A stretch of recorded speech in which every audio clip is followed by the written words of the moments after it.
Anyway, it is now on the half hour, so take it away, Frank.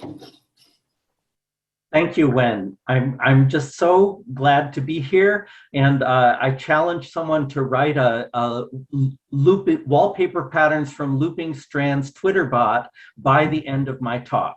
So I think that someone will obviously be able to do that. Um, Thank you for being here. My story is called Wallpaper Patterns from Looping Strands, the layer groups. And if there's anything today where I go too quickly, then I refer you to my paper in the Bridges proceedings. The take home that I hope a lot of people can learn from is that many of you do wonderful work with wallpaper patterns. And if there's anything that you can do with wallpaper patterns, then I think that my talk today can help you correctly use the correct mathematical vocabulary for talking about a three-dimensional generalization of that. In particular, patterns that maybe loop over and under one another, such as the ones that Roger was talking about in the first talk in our session. So I want to just recap a project that I did last year. It was wallpaper patterns from non-planar chainmail links, my Bridges paper from last year. So the one on the left is one example. And this really is a three-dimensional object. And I have a 3D print of this same pattern here, just to hold up there. And here is another example. But if you look at this carefully, you'll say, wait, if that's a three-dimensional thing, is that really a wallpaper pattern? And the answer is no, that there's a different mathematical classification that we probably should be using to talk about these things. So I'll tell you about that. But first I want to tell you just that all my designs are being made with Grasshopper as a plugin to Rhino. Rhino, the architectural program, with this wonderful mathematical thing, the plugin called Grasshopper, where you can do plug and play recording as appearing in the image on the left. And I want to thank Dave Bachman for teaching me how to use Grasshopper. All of these patterns, like in so much of my work, everything is made from Fourier series, and this is no exception. So it's just, everything you see is made out of formulas with sines and cosines, and it is, maybe a simple-minded approach, but by stacking sines and cosines on top of one another, the reality is that you can make, theoretically, any shape. I want to draw your attention on the left to these little controls in Rhino, where I can just fiddle around with those controls to change maybe the wiggle in these rings, the diameter of them, just a lot of features about them, and that's how I'm able to make these rings loop with each other. It's not any theoretical thing that forces this looping, it's experimental. So, and I did want to say that once I have a chainmail pattern, then I can put it on a surface like this. So already today I've seen some talks with some surfaces that I want to code in chainmail, or similarly the looping patterns that that I will tell you about today. What's required is to have a conformally Euclidean coordinate system, and then it's pretty easy to put a given chainmail pattern on that surface. So here's how I got started into my current Bridges project with Looping Strands, is that last summer I saw this bedspread. And I'm a person who compulsively analyzes patterns. I think many of you share that same thing. So I looked at that and thought, that's interesting. And, it's not chainmail because it's made of strands that continue, theoretically infinitely. And so about 2 hours later, I had made this emulation of that pattern and was very happy with it. But the mathematical question that led me to was to get really clear in my own mind, what is the symmetry type of this pattern? And that's the mathematical story that I have ready to share with you today. Just taking a minute to look back and forth between the original inspiration and the modeled version in Grasshopper with Rhino, modeled with pipes that are made out of virtual gold, weaving over and under one another in the same way that those tapes loop over and under on the left. So let me explain why wallpaper is not exactly the right term. These both sort of remind us of wallpaper patterns, but on the left, I hope that you see side-to-side mirror symmetry. When you look down on this pattern, it's the same on both sides of that white line. But in this chainmail pattern, if you put a vertical plane through that line, I'm always going to think of the plane of the pattern as a horizontal plane. So if you put a plane vertical to that through the white line, this pattern really has reflection symmetry about that plane. Whereas on the right, that way's right, on the right, if you look at this white line, the pattern is not reflected about a plane, rather it's rotated by a half turn about that white axis. So if you take that pattern and turn it over, the pattern falls into coincidence with itself. So these patterns are invariant under what are called layer group actions. These might also be called 2.5-dimensional symmetry. I'll tell you a formal definition of what a layer group is further on. Let's go back to wallpaper symmetry just to establish vocabulary. Wallpaper symmetry is a property of plane patterns. So here on the left, I have an example of a pattern. And if you take this white line and you reflect this image across that line, the pattern does not match. The pattern does not fall into coincidence with itself until you pull the pattern down by half of a translational cycle. So that's called glide symmetry. That's something I do to the pattern to cause it to fall into coincidence with itself. So here, the definition is a symmetry of a pattern is a transformation you can do to the pattern that leaves it unchanged. And of course, it goes without saying that I'm assuming that this pattern extends infinitely through the whole plane. The symmetries of a pattern, and this is really a big mathematical thing, the symmetries of a pattern must form a group. And this is a technical term. It's a set of transformations that are closed under composition is the key takeaway. And that being closed under composition means if you do one thing to the pattern and it wasn't changed, and you do a different thing to the pattern and it wasn't changed, you do first the one, then the other, the pattern wasn't changed. And this has very profound consequences that if your pattern is going to have some symmetries to it, then it must have all the symmetries that devolve from that pattern by composition of transformations. So this is what puts a limitation on the construction of wallpaper patterns. There's only 17 of these things, well, up to isomorphism class. So, and this moves me with the feeling of Platonic suchness, that, you know, that's how things are, that there are 17 of these pattern types. This pattern has symmetry group that I call PG. I use the International Crystallographers Union notation. So, and let me show you a different pattern of type PG. You can see that this has type PG because if you reflect about that line and push to the right, I'm not pulling down, I'm pushing to the right, the pattern falls into coincidence with itself. Well, isomorphism means you can turn that glide axis on its side. This is also a pattern of type PG. And if your eyes are hurting, thinking, that is a horrible pattern, then I sympathize with you. But that's the technology that I had available to me in 1998 when I wrote the article Vibrating Wallpaper for the now defunct journal Communications in Visual Mathematics. This was a very wonderful idea just a few years after the birth of the internet, that all math journals will become interactive online things where, you know, we'll use visual mathematics and authors will interact with readers in a variety of ways. Well, that journal no longer exists. But the reason that I want to mention this to you is that early in my study, you know, I did that bedspread. I knew the layer groups were going to be important. I had heard of them, but I went to Wikipedia to learn more about the layer groups. We all go and, you know, just look stuff up on Wikipedia. And they cited that article in the Wikipedia article about layer groups. So I was in the very bizarre situation of apparently having written about layer groups and also needing to go look on Wikipedia to find out what the layer groups are. So that was weird. So I'll show you later why that happened that way, because in fact, there is relevant mathematics about the layer groups in that old article, Vibrating Wallpaper. So let's look at some of these woven patterns. these patterns, I'm going to show you some patterns with layer group symmetry.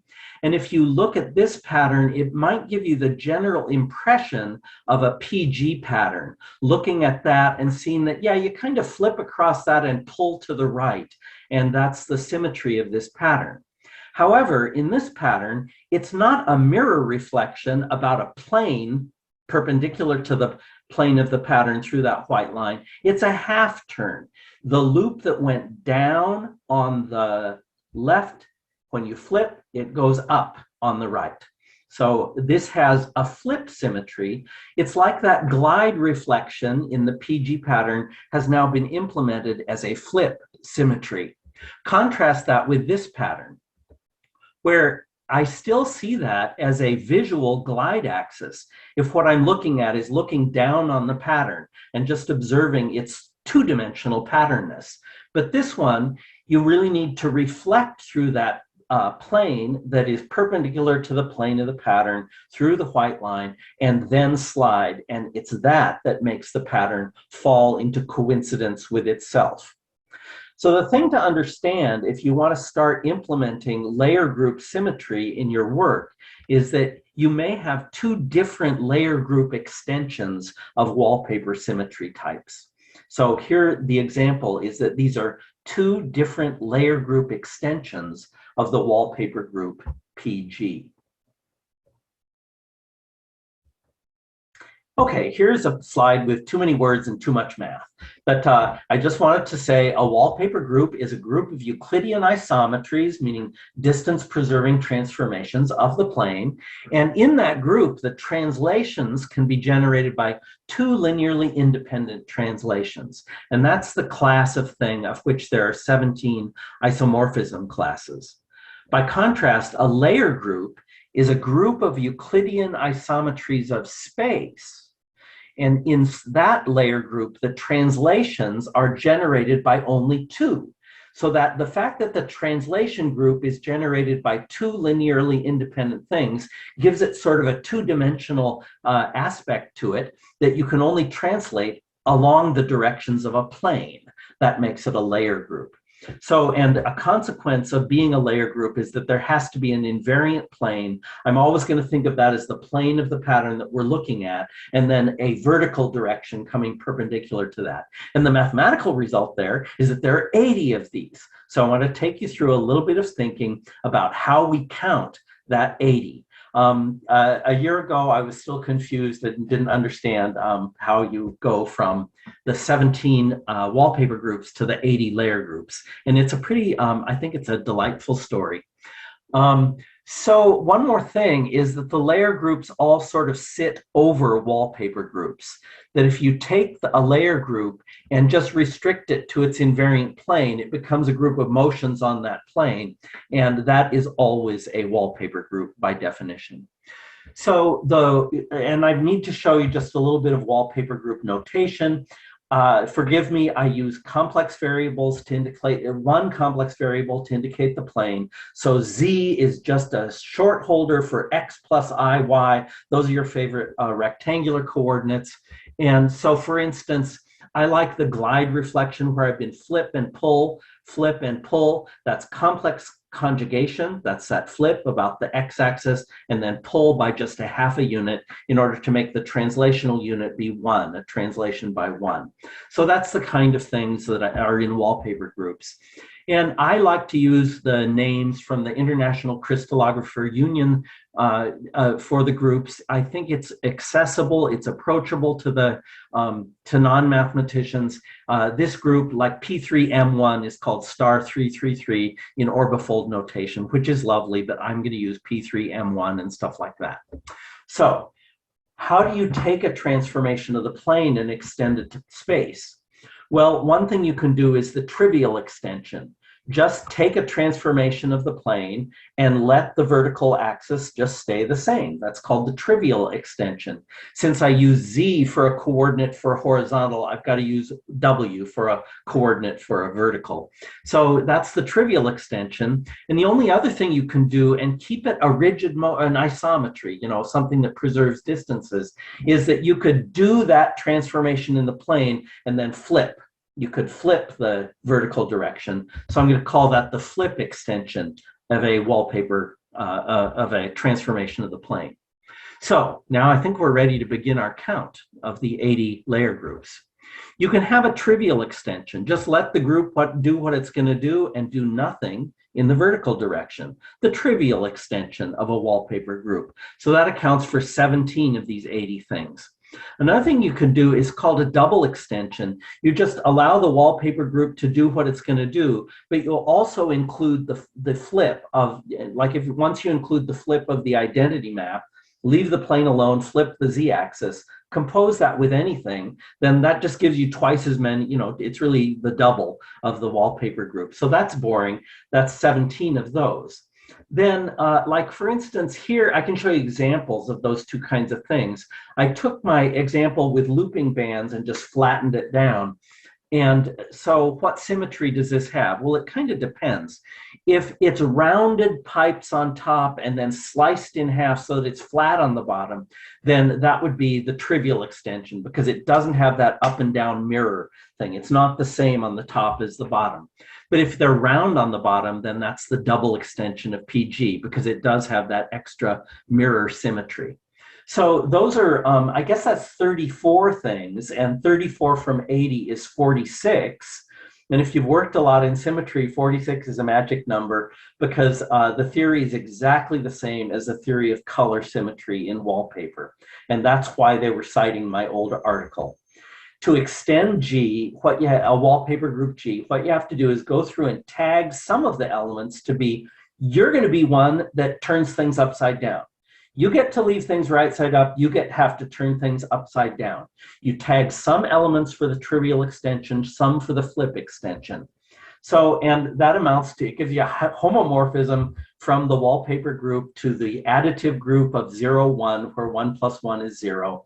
And then you extend elements in this manner. Of course, it has to be a homomorphism because if you combine one flip with itself, it flips back right side up.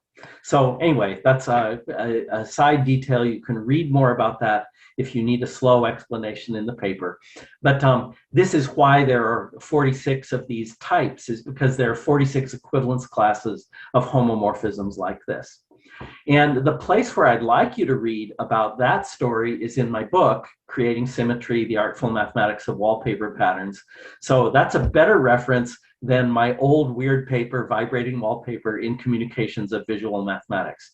That it was a joy to me to realize, oh yeah, I do know why you can count the layer groups and have 80 of them because I've written about it as color symmetry, not understanding that there was a connection. And this is the theme of bridges, that we find wonderful connections among many, many things. Okay, well, all I want to do now is just show you some more examples. So quick work through an example. If you focus just on the gold strands here, then you might see P4 symmetry if you're used to classifying things. The gold pattern enjoys rotational symmetry through 90 degrees, translational symmetry. The symmetry group would be P4. But then if you make the silver bands by turning over the gold bands and coloring them silver, then that causes a new symmetry group, a layer group, where you've got that turning over symmetry. And that's there's a notation for layer groups that says P4G includes both direction preserving and direction flipping elements, whereas the P4 is only the ones that leave the vertical direction right side up. So there's a notation for these layer groups that is exactly the same as the color notation, P4G over P4. The International Union of Crystallographers calls this P4 2 sub 1 2. So, and the reason for that is they like to have their axes perpendicular. And the symmetry about that white line is you turn it over by a rotation and then slide it. This is just a throwaway. This is kind of my favorite chainmail pattern. This is that same symmetry type, and I love it. So as a supplement to my bridges paper, I have a table where you can look at all of the 80 groups by their group number, by their IUC symbol, and by their wallpaper group interpretation using the Coxeter notation. So I hope that'll be useful. Probably I should post it to Wikipedia. Who knows? So here is one last example to look at. And I love looking at it. I hope you do too. I realized I had a clash between the blue of my PowerPoint slides and the blue background of this pattern, but I tried to hide that with that little pink border. So I didn't say anything about how I make individual strands. So I will say a few words about that.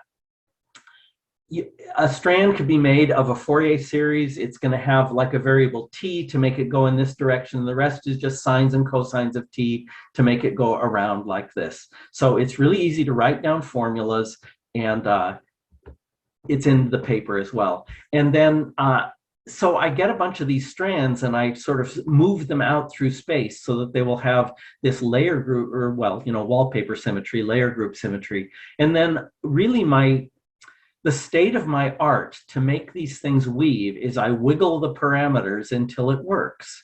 So this is where it really is kind of slow, patient work, because with Fourier series, changing one part of the image will inevitably change another part.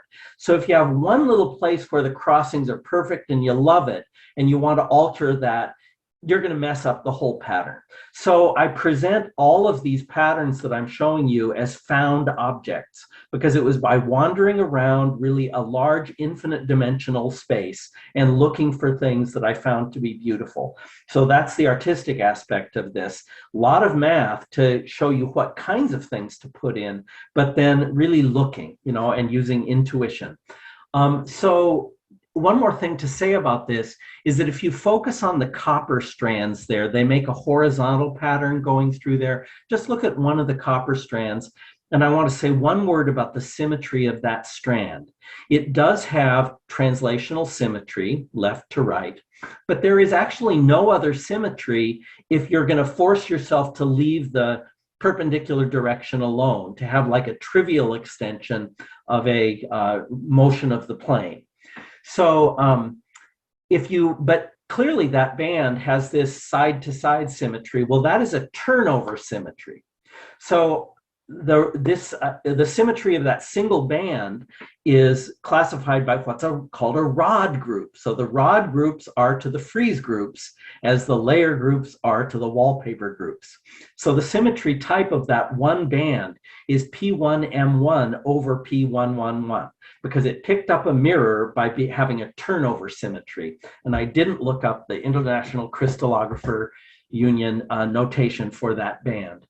So now let's look at the pattern as a whole, because I took that copper band, like a family of copper bands. I had a family of copper bands there in Rhino, and then I said, rotate 120 degrees about this point, rotate the other way 120 degrees about this point, and by the way, save to a different layer so I can put a different metallic material on you, and then, assign these colors of the copper, the silver, and the gold. So this pattern as a whole, it kind of reminds us of P3M1, I would say, but that's not exactly what it is. The International Union of Crystallographers says this is group type number 67. They call it P312, because in one axis there's threefold rotational symmetry. In another axis there's that half turn where you can flip over, and in another axis there's sort of nothing. I'm not positive about the order of those things. The Coxeter notation for this is P3M1 over P3. So that's what I have prepared. I'm truly grateful to the organizers of the Bridges conference. This just is a treasure that we all share, and I hope that we'll all continue to contribute for many years to come. Thank you. I'd be happy to hear your questions. Thank you so much. If anyone has questions, you can ask them or put them in the chat.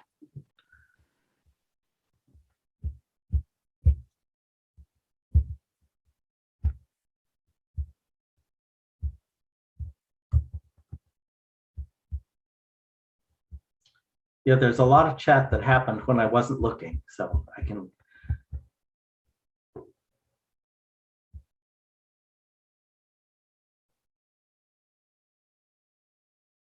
Yeah, the layer groups, it's a well-known notation to chemists. So this is through the International Union of Crystallographers. They really have owned this material for a long time. So I feel like my role is not inventing these things, but in trying to popularize them and make them accessible to this community. Plus also frankly, the Wikipedia page on the layer groups is disappointing. I'm sure the same situation is true with the rod groups. So that's something maybe I could remedy, or maybe I would have a friend to do that. And people do call these 2.5 dimensional patterns and 1.5 dimensional for the rod group. And yeah, someone did connect these to Celtic friezes. I have no idea what a 1 2/3 group would be like, but yeah, wouldn't it be nice to have one single notation? These probably can vibrate because they're made of Fourier series, so it'd mess up with the crossing. I'm not seeing other questions that if you see a question that I've missed, I'd be glad to hear. The very last one says, I would love to see this built from actual wire, but it appears that every wire would have to be bent as you go. How would that work? Well, the quick and easy way is to 3D print a swatch of this. So I hold up again, this happens with chainmail. I could take a swatch of this, maybe put caps on the end or make sure that it's, somehow held together. But you can 3D print something like this. If you wanted to weave from actual wire, I think it would be very hard, but it might be fun to try. So I would love to think that someone would try. These don't enjoy perfect over-under weaving, which is another thing. Some of the pattern that I've done do have perfect over-under weaving and could count as Celtic knots. But I got distracted because are the red, silver, and gold the same curve? Yes, this is one copper, I called it copper, but a copper colored pattern with rows, and then turn that whole row 120 degrees. And make a copy of it. That's how I made the gold ones. Then I made the silver ones by rotating 120 degrees. Very nice. Thank you.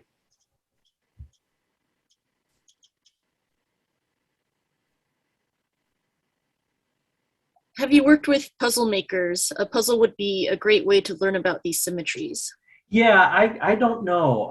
I think Kevin Lee is here. I got to go to Math on a Stick with him, which is an event at the Minnesota Public Fair where he had 3D printed the latest. Remember that new pentagonal tiling when it was discovered? Right after that, Kevin had these pieces to put together, and there was this kid putting together that pentagonal tiling. So I would love to, be available to people who want to work on that. It's not available to me because I don't do a lot of isn't Math on a Stick a great name for an event? I don't do a lot as a maker, so I'm happy to partner with makers. I tend to work with imaginary things and things that I see on my computer screen. So that's like what I bring to the table. But Bridges is a place where we meet all kinds of people, and if someone wants to work with me on some other kind of thing, I'm all for it.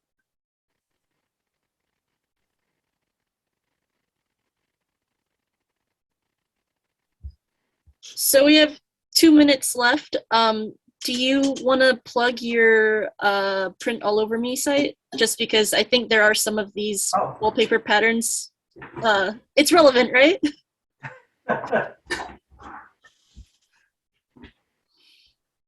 I'm wearing one Print All Over Me shirt, and I have a couple of others.